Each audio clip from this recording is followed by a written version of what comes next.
Bonsoir et bienvenue dans l'édition nuit. Merci à vous de nous suivre tout au long de la nuit ici à Paris. Voici les titres du journal. Et donc entre la Russie et l'Ukraine, première étape de l'échange de prisonniers conclu en début de semaine à Istanbul, à l'issue duquel les négociations de paix devraient reprendre. En Allemagne, une attaque au couteau ce vendredi soir à Hambourg, dans la gare principale. 17 personnes ont été blessées, dont 4 très grièvement.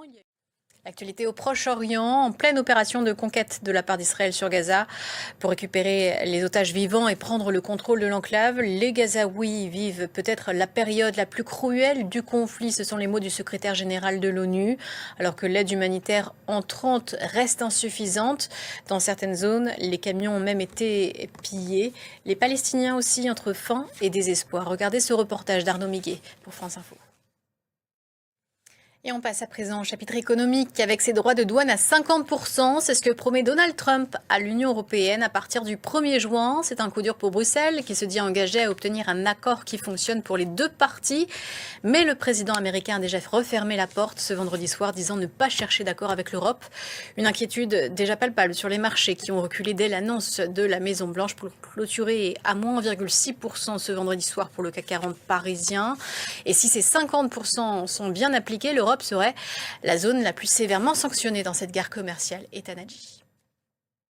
Et un autre bras de fer engagé par Donald Trump, c'est lui avec Harvard et maintenant la justice américaine, puisqu'un juge vient de donner raison aux étudiants étrangers qui avaient été sommés de quitter l'université. En pleine bataille idéologique entre les deux camps, cela peut-il stopper l'offensive du président américain? Réponse de Sonia Dridi depuis Washington. Et puis Kim Kardashian s'est dit soulagée à l'annonce des peines du procès contre ces braqueurs parisiens il y a 9 ans. Ils ont écopé de maximum 3 ans de prison ferme. En France, l'Académie des Beaux-Arts a perdu l'un de ses membres, Sébastien Delgado. S'est éteint ce vendredi à l'âge de 81 ans. Et de la photographie au cinéma, il n'y a que quelques marches, celle du Festival de Cannes, gravie ce vendredi par les frères Dardenne pour leur nouveau film sur de jeunes mamans. Les deux réalisateurs sont à la conquête d'une 3e Palme d'Or, ce qui serait historique. Et avant de terminer ce journal, sachez qu'un sabre ayant appartenu à Napoléon Ier s'est vendu plus de 4,5 millions d'euros ce jeudi à l'hôtel Drouot.